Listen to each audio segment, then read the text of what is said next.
बिस्मिल्लाहिर्रहमानिर्रहीम। नाजरीन अस्सलाम वालेकुम। मैं हूं आपका मेज़बान साबिर शाकिर वफाकी दारुल-हुकूमत इस्लामाबाद से इंतहाई अहम तरीन मालूमात के साथ, लेकिन सबसे बड़ी ब्रेकिंग न्यूज़, और वह है आलमी खबर, ईरान का इसराइल पर हमला। ईरान का इसराइल पर हमला, और बहुत ही खौफनाक और ख़तरनाक हमला।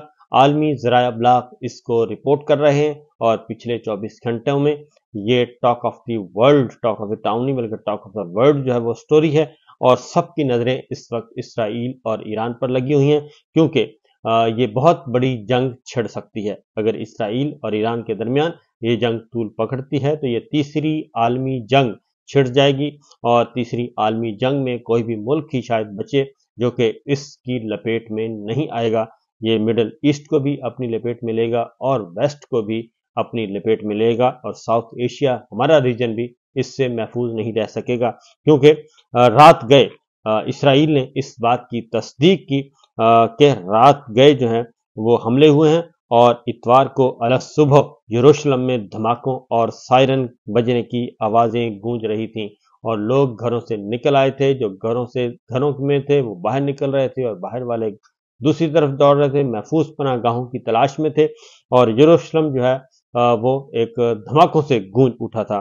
उसकी वजह यह है कि ईरान ने बेशुमार मिसाइल दागे हैं, और उनमें से बहुत सारे मिसाइल जो हैं वो इसराइल के दिफाई निज़ाम को तहस नहस करते हुए इसराइल की हदूद में गिरे, और उन्होंने फौजी तनसीबात को भी निशाना बनाया।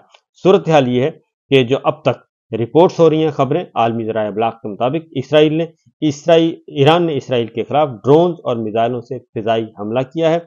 और इसराइल ने हफ्ते को देर गए ये कहा, लेट नाइट, यानी कि हफ्ते को लेट नाइट कहा कि ईरान ने इस पर हमले के लिए 100 से ज्यादा ड्रोन रवाना किए हैं।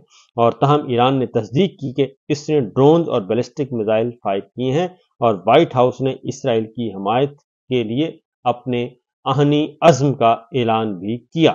और ये बैलिस्टिक मिसाइल भी थे, ड्रोन भी थे, और इंतहाई खतरनाक थे, और बड़ी तादाद में थे, और 100 से ज्यादा की तस्दीक हुई। और लेकिन इससे कहीं ज्यादा इसकी तादाद है। कुछ को नाकारा बना दिया गया, लेकिन बहुत सारे मिसाइल, बहुत सारे ड्रोन जो हैं वो इसराइल की हदूद में गिरे।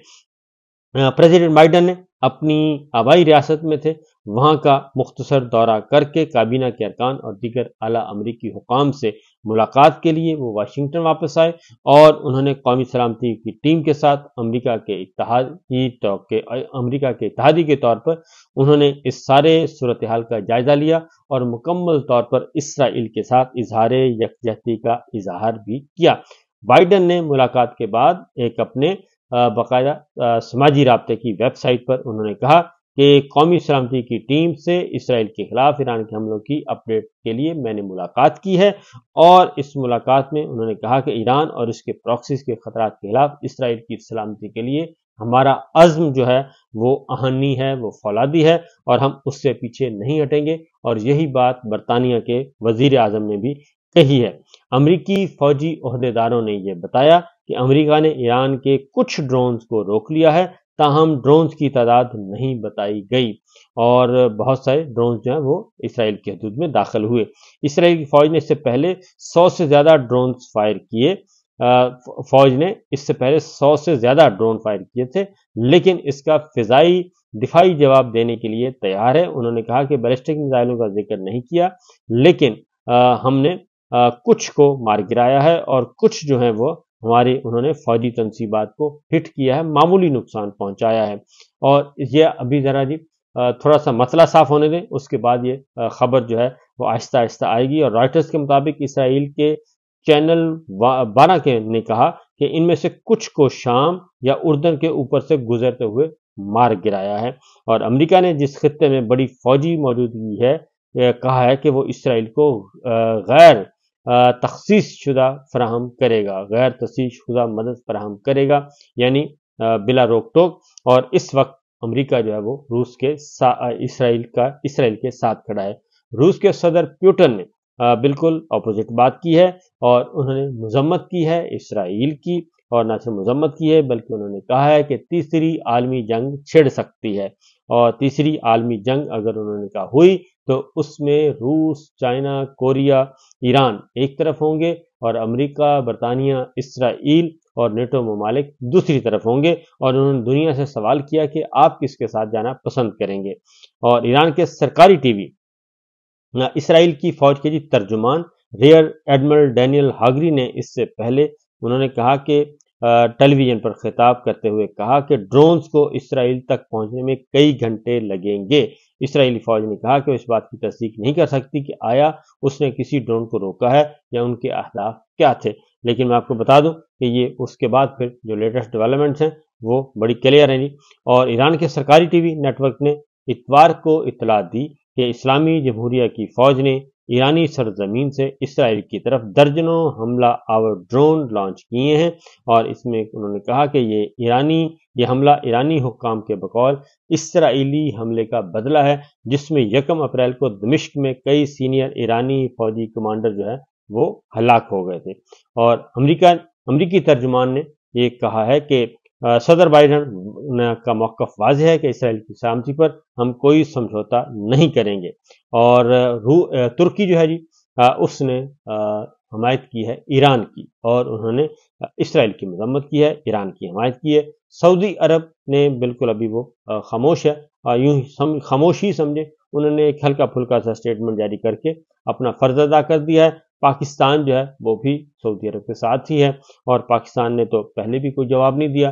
اس وقت جو مینڈیٹ چوروں کی حکومت ہے وہ کیا کر سکتی ہے اس کے علاوہ ایک اور ترجمان ایڈرین واٹسن جو ہیں انہوں نے کہا ہے کہ صدر بائیڈن کو صورتحال سے مکمل آگاہ کیا جا رہا ہے، اور امریکی صدر کی سیکورٹی ٹیم اسرائیل اور اپنے دیگر اتحادیوں اور پارٹنرز کے ساتھ مسلسل رابطے میں ہے۔ ایران کے سرکاری ٹی وی نے بھی اسرائیل پر حملے کی تصدیق کر دی۔ ایسوسی ایٹڈ پریس نے بھی اپنی رپورٹ میں بتایا ہے کہ ایران نے ایک ایسے انتقامی مشن میں جس کی کوئی مثال نہیں ملتی ہفتے کی رات کو اسرائیل کی جانب درجنوں ڈرون اور بیلسٹک میزائل داغے ہیں، جس نے مشرق وسطی کو ایک ممکنہ علاقائی جنگ کے قریب دھکیل دیا ہے۔ اور ملک کے 1979 کے اسلامی انقلاب کے بعد سے دہائیوں کی دشمنی کے باوجود ایسا پہلی بار ہوا جب ایران نے براہ راست اسرائیل پر فوجی حملہ کیا ہو۔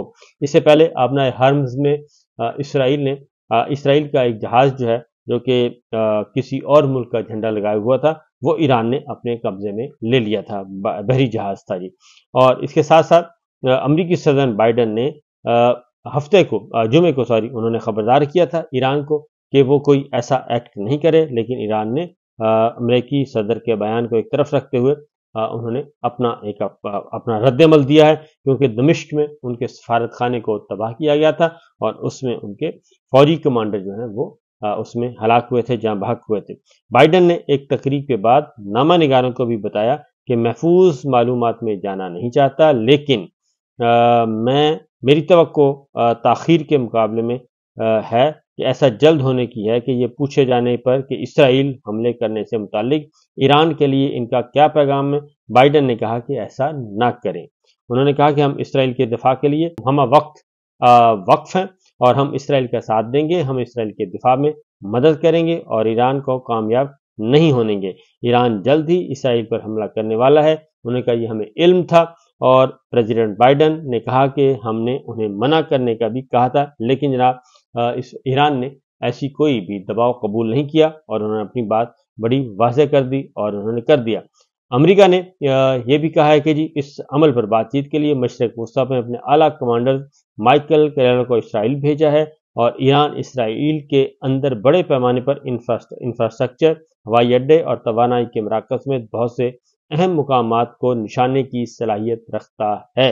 یہ ایران نے پہلے کہہ دیا تھا اور اب انہوں نے باقاعدہ طور پہ ایران نے یہ کام کر کے بھی دکھا دیا۔ اسرائیلی فوج نے کہا ہے کہ اس کا دفاعی نظام اس حملے کے مقابلے کے لیے تیار ہے اور خطرے کا شکار علاقوں میں سائرن کے ذریعے لوگوں کو خبردار کر دیا جائے گا، لیکن ہم نے یہ دیکھا کہ اسرائیل کا نظام تیار تو تھا، لیکن اسرائیل کا جو ایک بھرم تھا ڈیفنس سسٹم ان کا تھا کہ ہمارا foolproof security air defence system ہے، تو وہ ڈیفنس سسٹم جو ہے وہ پہلے بھی ناکارہ ہو چکا اور اب بھی ناکام ہوا، اور بہت سارے میزائل، اور یہ اسرائیل کی خود وزارت دفاع نے بتایا ہے کہ ان کی فوجی تنصیبات کو نقصان پہنچا ہے۔ कितना पहुंचा ये तो नहीं बताया, लेकिन पहुंचा है। और ये खबरें अभी अगले 24 घंटों में, 48 घंटों में मोस्टली ये खबरें बाहर आ जाएंगी, और इसके बाद आप अंदाज़ा कर सकेंगे कि हालात किस तरफ जा रहे हैं। इससे पहले जी, इससे जो हुआ वो ये है कि ईरानी कमांडोज ने जी आबनाए हर्म्स में इसराइल से ताल्लुक रखने वाले एक माल बरदार बहरी जहाज को भी कब्जे में ले लिया था। और ईरान की सरकारी खबर एजेंसी इरना के मुताबिक पासदाराने इनकलाब के एहलकार हेलीकॉप्टर की मदद से माल बरदार बहरी जहाज पर उतरे थे और उसे ईरानी हदूद में ले गए थे, और ये कुछ हो रहा है। और इस जहाज पर पुर्तगाल का झंडा आवेजा था, और इस पर अमले के 25 अरकान सवार थे। तो मामला जो है वो यहाँ तक पहुंचा हुआ है, कशीदगी यहाँ तक पहुंची हुई है कि ईरान के हेलीकॉप्टर ने कमांडो ऑपरेशन के जरिए ये सब कुछ किया, और इसको टारगेट किया जी, और अपना हदफ हासिल किया। तो ये मामला, ये कशीदगी सूरत हाल इस वक्त चल रही है। लेकिन हम कहाँ खड़े हैं, असल प्रॉब्लम ये है कि हम कहाँ खड़े हैं। हमारा इस वक्त ना हम कौवा चला हंस की चाल अपनी भी भूल गया, हम ना कौवों में हैं, ना हंसों में हैं, ना तीतर में हैं, ना बटेर में हैं। उसकी वजह ये है, सिर्फ एक ही वजह है, और वह है जनाब कि हम खुद बेतौकीर हो गए हैं, और हम आपस में लड़ रहे हैं। हम आपस में लड़ लड़ के पागल हो गए हैं। और इस वक्त हमारी जो मिलिट्री इस्टेब्लिशमेंट है, मिलिट्री लीडरशिप है, पिछले 2 साल में उनका सिर्फ एक ही हदफ है, और वह है कि पाकिस्तानियों को दुश्मन समझ लिया जाए। अपनी ही कौम को उन्होंने दुश्मन तस्वर कर लिया है, अपनी ही कौम को उन्होंने गद्दार और बागी समझ लिया है। अपनी ही कौम के खिलाफ वो ऑपरेशन करते हैं, अपनी ही कौम के खिलाफ ताकत इस्तेमाल करते हैं, अपने ही पाकिस्तानियों के साथ उनकी चादर चार दीवारी को पामाल करते हैं, उनकी इज्जत नामूस को पामाल करते हैं, उनकी जान माल आबरू को गैर महफूज करते हैं। लेकिन जिनसे लड़ना है और जिनसे पंजा आजमाई करनी है, उस तरफ वो नहीं जाते। तो ये है सिचुएशन। अगर ये लड़ाई बढ़ती है खुदा न खास्ता, तो इसराइल के मुकाबले में हमारा रीजन जो है बड़ा ही, हमारा रीजन पूरे का पूरा ये डिस्टेबल होगा, क्योंकि चाइना उसमें शामिल होगा, रूस शामिल होगा, ईरान शामिल होगा इस लड़ाई में, और वो फ्रंट फुट के हैं जी, लड़ाई लड़ने वाले इत्तेहादी होंगे। क्योंकि रूस के सदर ने वाज़ेह तौर पे कहा है कि रूस, चाइना, कोरिया और ईरान हम मिलकर लड़ाई लड़ेंगे। तो जब ये चारों मुल्क लड़ेंगे, तो फिर इंडिया क्या करेगा? इंडिया उसमें गैर जानिबदार रहेगा, और वो इधर उधर मारता रहेगा, टपूसियां छलांगे मारता रहेगा। लेकिन हमारी स्ट्रेटेजी क्या होगी, ये है असल सवाल। और इसीलिए हमें इस लड़ाई में नहीं जाना चाहिए, और हमें इस पे फुल स्टॉप लगाना चाहिए। और हमने क्योंकि पहले भी पराई लड़ाइयाँ लड़ लड़ के हमारा ये हाल हो चुका है। बहरहाल जनाब, ये थी अब तक की इतलात, मैंने कहा आपसे शेयर कर लूँ, बड़ी अहम खबरें हैं, और काफ़ी कुछ हो रहा है। इजाज़त दीजिए, अल्लाह हाफिज़।